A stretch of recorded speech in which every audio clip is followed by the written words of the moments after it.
Cet homme est suspecté d'avoir commis une fusillade à l'extérieur du musée juif de Washington. 2 personnes ont été tuées, toutes 2 sont employées de l'ambassade israélienne.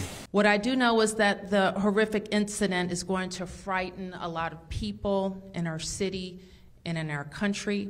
And I want to be clear that we will not tolerate this violence or hate in our city. Les faits se sont déroulés au cœur de la capitale américaine, à côté du musée juif de Washington. Il est 21h sur place, quand un homme ouvre le feu sur un groupe de 4 personnes qui venaient de sortir du musée. 2 personnes, des employés de l'ambassade d'Israël aux États-Unis, sont tuées. The couple that was gunned down tonight in the name of Free Palestine.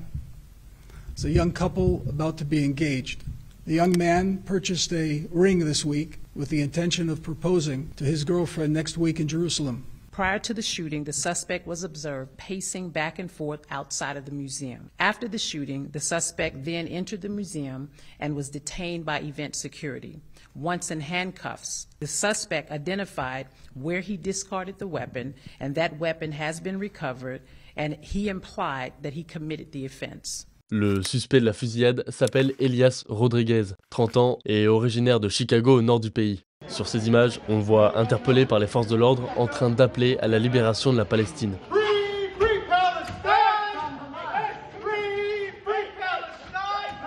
D'après les premiers signes, le chef du FBI déclare qu'il s'agit là d'un acte de violence ciblé. Suite à la fusillade, de nombreux dirigeants politiques ont réagi.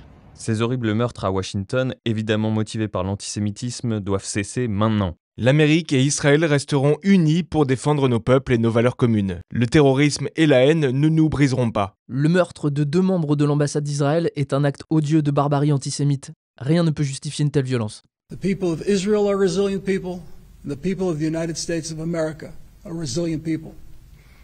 Together we won't be afraid, together we'll stand, and we're going to overcome moral depravity of people who think that they're going to achieve political gains through murder.